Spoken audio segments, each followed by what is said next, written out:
Hours-long U.S.-Iran talks raise hopes for peace. Good evening and welcome to Weekend Express on Adami Mogo FM 93.1 FM Lagos. This is a blend of national, local, political, international, sports and entertainment happenings. I am Sam Olugbemini.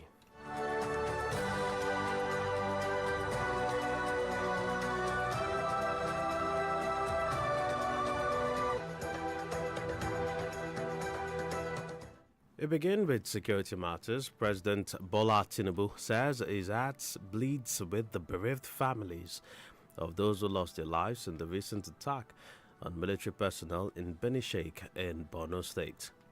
Speaking during a visit to commiserate with the Nigerian Army today, Vice President Kashim Shettima, who represented the president, assured the armed forces of continued support. In a related development, Borno State Governor Professor Babangana Umar Zulum donated 50 million naira to the family of the late Lieutenant Colonel Osi Okolo, who lost his life during a Boko Haram attack. Governor Zulum reaffirmed his administration's commitment to supporting families of officers and men who paid the ultimate price in defense of the nation. Meanwhile, former Vice President Atiku Abubakar has warned that consistent attacks by terrorists on Nigerians, if left unchecked, undermine Nigeria's peaceful existence and stability. His statement follows a fresh attack on Niger State communities where lives were lost, including those of 14 vigilante members as well as 2 civilians, including a woman in Bagna and Yoruba communities. He also faulted the president for comments on fuel price, where he urged Nigerians to be thankful despite the surging price.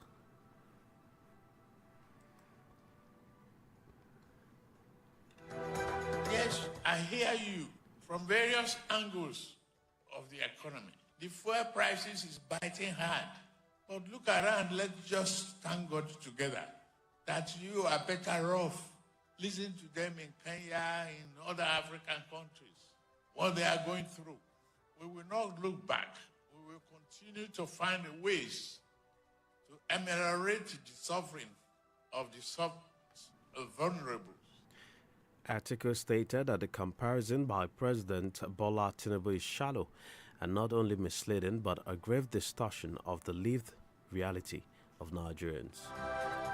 Here in Lagos State, police have confirmed the commencement of investigation into alleged misconduct by officers from the Satellite Town Division after a viral social media video. In the footage, officers stopped a vehicle and searched one individual away from the roadside parked vehicle, a move that sparked widespread outrage among social media users. Force Media Officer CSP Aliyu Giwa revealed this, stating that the divisional police officers summoned the implicated officers and conducted interviews as part of the ongoing investigation. He said preliminary findings indicated the incident occurred in May 2025, adding that efforts were ongoing to obtain accounts from victims central to the probe. Giwa assured the public that the investigation remained ongoing, with updates to follow as developments unfold. Still in Lagos State, former governorship candidate in the state, Azeez Adedinro, also known as Jando, has rejected speculations that the All Progressives Congress already has a preferred candidate ahead of the 2027 governorship election. In a statement by spokesperson Gbenga Oguleye, Jando maintained that the party's candidates would emerge through a transparent and credible primary process. He submitted that reports claiming the emergence of an anointed aspirant were unfounded and inconsistent with the official stance of the Lagos APC leadership. Jando also cautioned party members against interpreting individual campaigns or group endorsements as the official position of the party or its leadership. In Ogun State, Gateway Airline has announced the commencement of new flight operations effective from Monday, 13th April 2026. The Special Advisor on Information and Strategy to Governor Dakwa Abiodun Kayode Akimade said the development was part of commitment to enhancing connectivity and providing convenient travel options. The airline assured that it remained committed to providing safe, efficient, and customer-focused air travel services. The airline will operate flights on the following routes: Ikperu to Abuja, Abuja to Port Harcourt, Abuja to Calabar, and Abuja to Jos. On the foreign scene, senior U.S. and Iranian officials met today in Islamabad for the highest level talks between Washington and Tehran in half of a century as they sought to bring an end to their 6-week war. The direct talks followed morning of mediation by Pakistani Prime Minister Shehbaz Sharif as Tehran laid down its red lines that it said Washington must accept before the face-to-face talks could take place. Earlier, a senior Iranian source told newsmen that the U.S. had agreed to release frozen assets held in Qatar and other foreign banks, which was swiftly denied by a U.S. official. Israeli and Lebanese officials were also talks in Washington on Tuesday, with both sides recounting conflicting accounts on what those talks would cover. And now to sports. Arsenal suffered a shocking defeat in the Premier League title race today, losing 2-1 at home to Bournemouth and giving Manchester City renewed hope of catching the long-time leaders. Reacting to the results, Mikel Arteta said his team failed in defence and will have to work more in that department. Well, I think credit to them for what they've done. It's a team that obviously hasn't lost for 11 games for a reason, because they do a lot of things right. And when we had, especially in the first half, a lot of opportunities when we break the press, we regain the ball to run, to have open spaces. We were far from efficient, and the first chance, I think, or the first opportunity that I have to attack the box is a deflection. We have a really bad defending action, and it costs us the goal. And that's obviously emotionally something that we have to deal with. We try to recover from there, try to push them, score the goal from the penalty in the second half. You expect a different game, but yeah, we did a lot of strange things today, I would say. With 6 games to go, the Gunners are chasing their first Premier League title since 2004 and are 9 points clear of second-placed City. But Pep Guardiola's men are close to within 3 points of the top if they beat Chelsea on Sunday and overcome the leaders in an Etihad Summit meeting next week. Arteta's team remain favourites for the Premier League title, but City, with 2 games in hand, will travel to Stamford Bridge with renewed hope. And that's Weekend Express, but here's a quick recap of the biggest stories. It was brought to you that President Bola Tinubu says his heart bleeds with bereaved families of those who lost their lives in the recent attack on military personnel in Beni Sheikh, Borno State. We also told you that the police in Lagos State have confirmed that investigation is underway into alleged misconduct by officers from the Satellite Town Division following a viral social media clip revealing their actions. And on the foreign scene, we brought it to you that senior U.S. and Iranian officials met today in Islamabad for the first time in almost 50 years as they sought to bring an end to their 6-week war. Weekend Express was produced by Ayo Adike. I am Sam Olugwemini. Thanks for listening. Good evening, and keep listening to Adami Mogo 93.1 FM. Coming up shortly is Akotan Iroyin.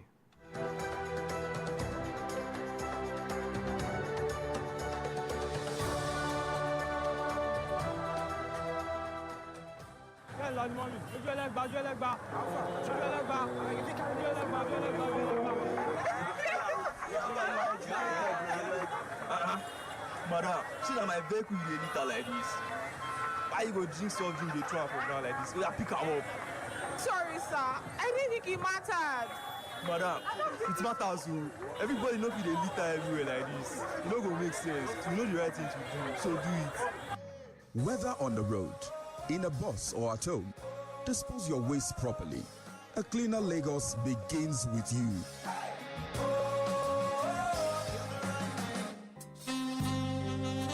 Hello, orúkọ mi ni Ibrahim Abidu Chata. Mo wà pẹ̀lú àwọn adánilógo 93.1 FM nílùú Èkó. Wọ́n máa ń lu Ìbàdàn, wọ́n wà káàkiri àgbàlá ayé.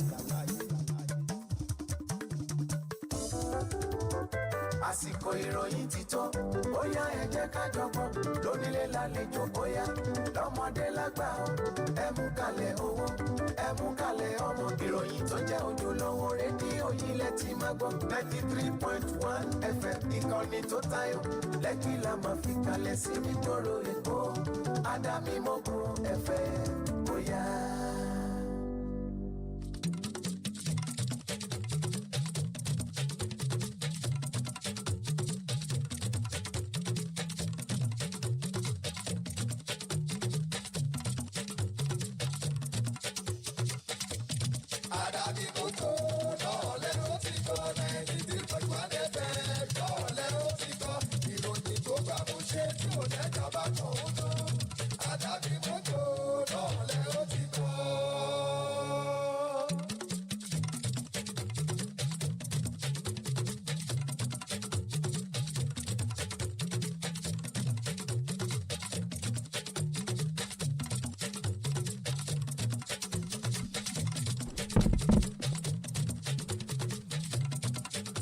ẹ kúrọ̀lẹ́ àsìkò ìsinmi òpin ọ̀sẹ̀ tòní òde yìí ọ̀pọ̀ rẹ̀ náà láṣẹ lókè èèpẹ̀. èyí ni àkótán ìròyìn tó ń dé sí etí gbọ̀yìn láti ìkànnì Adámímọ́gò 93.1 FM ibi tá a ti ń fọ ìmọ́lẹ̀ sí ti ọmọ aráyé. wọ́n yìí ni àwọn kókó tó súyọ nínú ìròyìn náà. Ṣètìmá náà ló ti ń kẹ́dùn pẹ̀lú mọ̀lẹ́bí àwọn ikọ̀ iléeṣẹ́ ọmọ ogun lẹ́yìn tí àwọn ikọ̀ kànáńjágbọ́nrán lọ sí ọ̀run àsàǹtẹ̀ lójijì tó sì fi ọwọ́ ìdánilójú ẹ̀sọ̀yà fún mọ̀lẹ́bí wọn fún àtìlẹ́yìn tó gbọ̀ngbọ̀n. ikọ̀ iléeṣẹ́ ọlọ́pàá ìpínlẹ̀ Èkó náà ló ti bẹ̀rẹ̀ sí tanná iṣẹ́ ìwádìí lórí àṣemáṣe tí wọ́n pé àwọn ikọ̀ iléeṣẹ́ ọlọ́pàá ṣe ní ẹ̀ka iléeṣẹ́ ọlọ́pàá náà.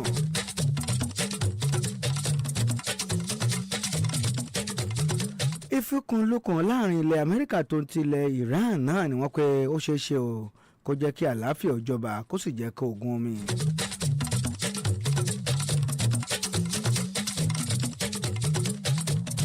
wọ́n yìí ní ẹ̀kúnrẹ́rẹ́ ìròyìn ọ̀hún Túndé Ọ̀làwùyí lóníròyìn. wọ́n ti sọ ọ́ di mímọ̀ lónìí òde pé ààrẹ orílẹ̀-èdè wa Nàìjíríà ààrẹ Bọ́lá Ahmed Tinubu òun náà ló ti fi àìdùnnú ọkàn rẹ̀ hàn lórí mọ̀lẹ́bí àwọn ikọ̀ iléeṣẹ́ ọmọ ogun eléyìí tí wọ́n pàdánù ẹ̀mí wọn sínú ìkọlù sí iléeṣẹ́ ọmọ ogun ní Benin-Kesh ní ìpínlẹ̀ ti Borno nínú àbẹ̀wò eléyìí tó ṣe sí àwọn ikọ̀ iléeṣẹ́ ọmọ ológun ọ̀hún lórí àti kẹ́dùn pẹ̀lú wọn lónìí òde yìí ìgbákejì ààrẹ orílẹ̀-èdè wa Nàìjíríà Kassim Shettima iná ló ti fi ọwọ́ ìdánilójú ẹ̀sọ̀yà fún ikọ̀ iléeṣẹ́ ọmọ ogun ọ̀hún fún àtìlẹ́yìn tó gbọ̀ngbọ̀n. bákan náà ni wọ́n pe gómìnà ìpínlẹ̀ Borno ọ̀jọ̀gbọ́n Babagana Amara Zulum iná ló fi owó tí í ṣe owó tó tó mílíọ̀nù lọ́nà 50 náírà ṣe ìrànwọ́ fún mọ̀lẹ́bí ọ̀gágun Òsì Okolo eléyìí tó ti di olóògbé lẹ́yìn tó pàdánù ẹ̀mí rẹ̀ sínú ìkọlù ikọ̀ Boko Haram. gómìnà Zulum òun náà ló ti fi ọwọ́ ìdánilójú ẹ̀sọ̀ yà pé ìṣàkóso òun náà ni onítẹ̀tì ò lórí àti máa ṣe àtìlẹ́yìn tó gbangban fún mọ̀lẹ́bí àwọn ikọ̀ iléeṣẹ́ ọmọ ogun eléyìí tí wọ́n fara káásá ìṣẹ̀lẹ̀ láabi ọ̀hún tó ń ti ìgbésẹ̀ lẹ́yìn tí wọ́n ti ń gbé yàn láti ìgbà ìwà láti farajìn fún ààbò orílẹ̀-èdè wa Nàìjíríà tó sì ní ohun onítẹ̀tì ò láti máa dùn wọ́n nínú lọ́nà tó tọ́ àtẹ̀lé tó yẹ. ìgbákejì ààrẹ orílẹ̀-èdè wa Nàìjíríà tẹ́lẹ̀ rí Alhaji Atiku Abubakar òun náà ló ti kìlọ̀ lórí ìkọlù àwọn ikọ̀ agbésùmọ̀mí sí àwọn ọmọ orílẹ̀-èdè wa Nàìjíríà eléyìí tó ti ń di gbọmọgbọmọ tó sì pé bí orílẹ̀-èdè wa Nàìjíríà ò bá gbé ìgbésẹ̀ láti wá gbó dẹ́kun fún un ó lè ṣe àdínàgbò òkú fún ìfẹsẹ̀múlẹ̀ ètò ààbò orílẹ̀-èdè tó ń ti àlàáfíà rẹ̀ lápapọ̀. ọ̀rọ̀ yìí náà ló wáyé lẹ́yìn ìkọlù tó tún wáyé ní àwọn abúlé kan ní ìpínlẹ̀ ti Niger níbi tí àwọn èèyàn ti pàdánù ẹ̀mí wọn tó fi mọ́ àwọn ikọ̀ ọdẹ fìjìláńtì 14 níye tó fi mọ́ àwọn ará ìlú 2 níbi tá a ti rí àwọn obìnrin lára àwọn tó pàdánù ẹ̀mí wọn ọ̀hún ní agbègbè ti Bagna àti Yewa. ìmọ̀ràn ọ̀hún náà ló ti wá bẹnu àtẹ́lu ọ̀rọ̀ tí ààrẹ sọ lórí ọ̀rọ̀ epo bẹntiró lẹ́yìn tó sì ń rọ tó pé ó ń rọ àwọn ọmọ orílẹ̀-èdè Nàìjíríà láti tún máa dúpẹ́ lọ́wọ́ ọba mi Olódùmarè pẹ̀lú epo ọ̀hún tó tún gbẹnu sókè. Àtíkù iná ló ti wá ní ọ̀rọ̀ eléyìí tí ààrẹ sọ ọ̀hún òun náà ni ò ní í ṣe pẹ̀lú bí nǹkan ti rí ní àkókò yìí tó sì pé ọ̀rọ̀ náà ló ń ṣe àfihàn ipò tá a bára wà lórílẹ̀‐èdè wa Nàìjíríà lákòókò yìí.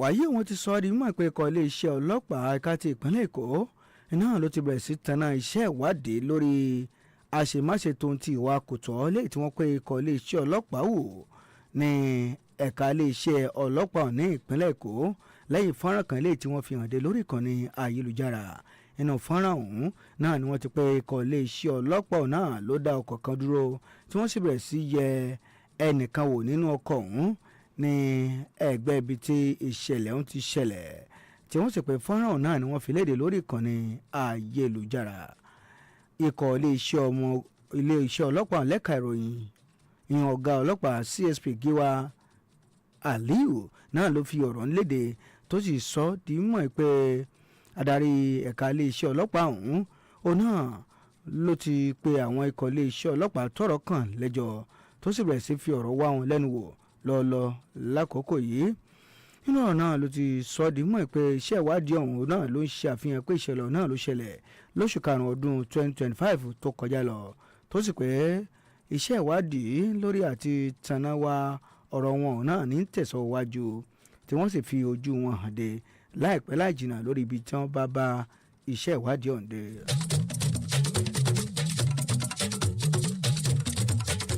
wàyí wọn ti sọ di mímọ̀ ní ìpínlẹ̀ èkó pé olùdíje sí ipò gómìnà tẹ́lẹ̀ rí ní ọdún ilé ìtòlò lọ́hùn ní ìpínlẹ̀ èkó ọ̀gbẹ́ni Azeez Adédìran tí gbogbo ayé mọ̀ sí Jandor òun náà ló ti tako ìròyìn pé ẹgbẹ́ òṣèlú ti All Progressives Congress APC ẹ̀ka ti ìpínlẹ̀ èkó náà ló ti ní ọmọ òye tó nífẹ̀ẹ́ sí láti yàn gẹ́gẹ́ bí ẹni tí ó díje dupò ní inú ètò ìdìbò gbogbogbò ọdún 2023 sí ipò gómìnà ọ̀hún nínú àtẹ̀jáde ilé ìtòfin léde lónìí òde yìí láti ẹnu agbẹnusọ rẹ̀ Gbẹ́ngà Ògúnlẹ̀yẹ Jandor òun náà ló ti wá ṣe lálàyé síta pé èyíkéyìí ọmọ òye òun náà ni wọ́n yàn pẹ̀lú ètò ìdìbò abẹ́nú eléyìí tí ò ní ní kọ́nu kọ́ kankan nínú bó ti wùlé mọ́ tí ó jẹ́ ètò ìdìbò gbangba làṣàtà nínú ọ̀rọ̀ ọ̀hún òun náà ló ti wá sọ ọ́ di mọ̀ pé kí àwọn èèyàn kọjú ọ̀gbọ́n sí ìròyìn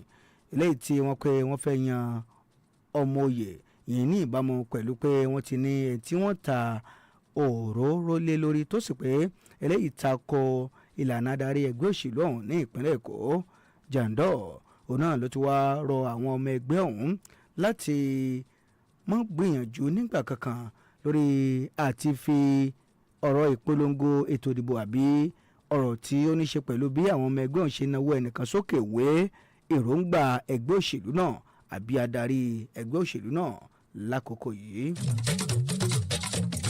ní ìpínlẹ̀ Ògùn wọ́n ti sọ ọ́ di mọ̀ pé àjọ ilé tó ń rí sí ìgbòkègbodò ọkọ̀ ojú òfurufú ní ìpínlẹ̀ Ògùn yìí tá a mọ̀ sí Gateway Airline iná ni wọ́n ti kéde pé wọ́n bẹ̀rẹ̀ ìgbòkègbodò ọkọ̀ láàrin ọjọ́ ajé tí ń bọ̀ ti ṣe ọjọ́ kẹta lóṣù kẹrin ọdún 2026 tá a wà nínú èyí olùdámọ̀ràn pàtàkì lórí ọ̀rọ̀ ìròyìn tó ń ti ọgbọ́n àtinúdá sí gómìnà ìpínlẹ̀ Ògùn ọ̀gbẹ́ni Dàpọ̀ Abíọ́dún yún Káyọ̀dé Akínmádé òun náà ló sọ ọ́ di mọ̀ pé ìgbésẹ̀ yìí iná ló wà lára àwọn akitiyan ìpínlẹ̀ Ògùn lórí àti lè pèsè ètò ìrìn àjò ọkọ̀ ojú òfurufú eléyìí tí ó jẹ́ ìrọ̀rùn fún àwọn olùgbé ìpínlẹ̀ ọ̀hún inú ọ̀rọ̀ náà ló ti wá fi ọwọ́ ìdánilójú ẹ̀sùn yà pé pápákọ̀ òfurufú ọ̀hún òun náà ni ò ní tẹ̀tì lórí àti máa pèsè ètò ìrìnnà eléyìí tí ó jẹ́ alábọ́dé tí yóò sì tún fi ọkàn àwọn arìnrìnàjò balẹ̀ nígbàkúgbà ọ̀pẹ ìrìnàjò ọ̀hún òun náà ni wọ́n máa rìn láti Ìpẹ́rù sí Àbújá tó ń ti Àbújá sí ìlú ti Port Harcourt àti Àbújá sí ìlú ti Calabar tó ń ti Àbújá sí ìlú Jos.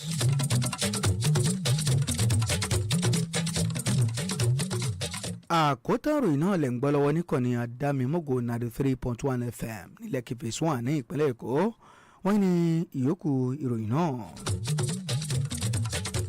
inú ìròyìn ilẹ̀ òkèrè eléyìí tí ó jáde fún ti ìrọ̀lẹ́ tòní òde náà ni wọ́n ti sọ di mímọ̀ pé àwọn ikọ̀ ìṣàkóso àgbà nílẹ̀ Amẹ́ríkà tó ń ti Iran òun náà ni wọ́n ti jókòó lónìí òde yìí fún ìfọkùnlukùn ní ilẹ̀ ti Islamabad fún ìjíròrò alágbára láàrin ilẹ̀ ti Washington tó ń ti Tehran níbi ọ̀pọ̀ ọdún sẹ́yìn lẹ́yìn tí eléyìí ti wáyé lórí àti wàgbó dẹ́kun fún ogun àjàkú akọ́tà eléyìí tó ti ń dé gbọmọgbọmọ níbi ọ̀sẹ̀ mẹ́fà sẹ́yìn.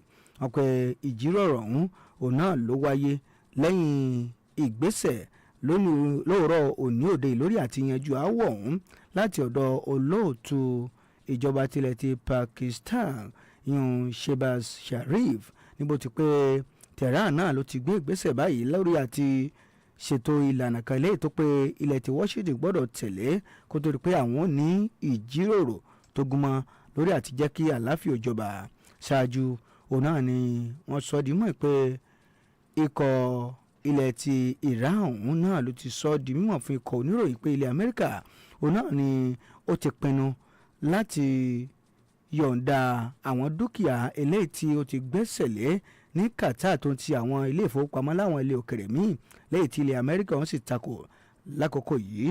wàyí ò ilẹ̀ ti Israel tó ń ti Lebanese náà ni wọ́n pé àwọn náà gbìyànjú láti jókòó ṣe ìfikùnlukùn ní Washington ní ọjọ́ ìṣẹ́gun tó ń bọ̀ yìí níbi ogun ò tí ì sísinmi lákòókò yìí.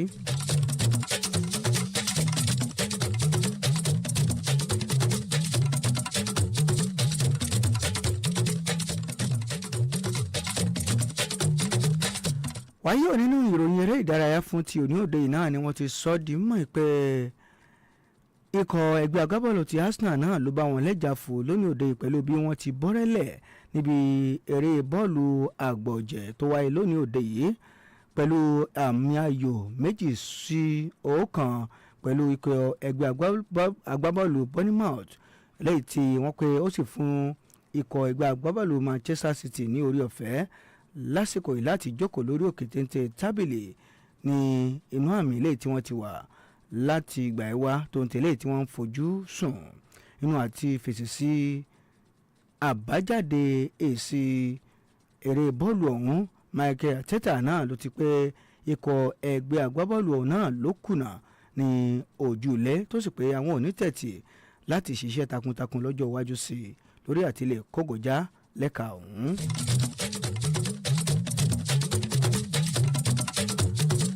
nígbà tí wọ́n káàdì àkótán ìròyìn ní òní òde yìí tán ní ilé ìtẹ̀ tí ń gbọ́ níkànnì àdámimógo 93.1 FM wọ́n ní àwọn kókó tó ṣúyọ nínú ìròyìn ọ̀hún lẹ́ẹ̀kan sí i. ààrẹ orílẹ̀-èdè wa Nàìjíríà Bọ́lá Ahmed Tinubu òun náà la mú wáde fún yín pé ó ti kẹ́dùn pẹ̀lú mọ̀lẹ́bí àwọn ikọ̀ iléeṣẹ́ ọmọ ogun eléyìí tó pàdánù ẹ̀mí wọn sínú ìkọlù eléyìí tó wáyé ní iléeṣẹ́ ọmọ ogun ọ̀hún ní agbègbè ti Benin Sheik ní ìpínlẹ̀ ti Borno. bẹ́ẹ̀ náà la mú wá fún yín pé ikọ̀ iléeṣẹ́ ọlọ́pàá ẹ̀ka ti ìpínlẹ̀ Èkó òun náà ló ti bẹ̀rẹ̀ sí tẹná iṣẹ́ ìwádìí lórí ẹ̀sùn ìwà kòtò eléyìí tí wọ́n fi kan iléeṣẹ́ ọlọ́pàá ti ẹ̀ka ọ̀wọ́ ti iléeṣẹ́ ọlọ́pàá eléyìí tí ọ̀rọ̀ kan nínú fọ́nrán kan eléyìí tó hàn dé lórí ìkànnì ayélujára. bẹ́ẹ̀ náà la mú wá fún yín nínú ìròyìn ilé òkèrè fún tìrọ̀lẹ́ ètò ní òde yìí pé àwọn ikọ̀ aṣojú lágbà nílẹ̀ Amẹ́ríkà tó ń ti Iran òun náà ni wọ́n ti jókòó lónìí òde yìí láti ṣe ìfikùnlukùn ní ìlú ti Islamabad lórí àti yanjú aáwọ̀ títí ń wáyé láàrin àwọn orílẹ̀-èdè tọ́rọ̀ kàn níbi ọ̀sẹ̀ mẹ́fà sẹ́yìn sásìkò yìí eléyìí tí ìjíròrò ọ̀hún sì ní í ṣe pẹ̀lú ilẹ̀ ti Washington tó ti Tehran.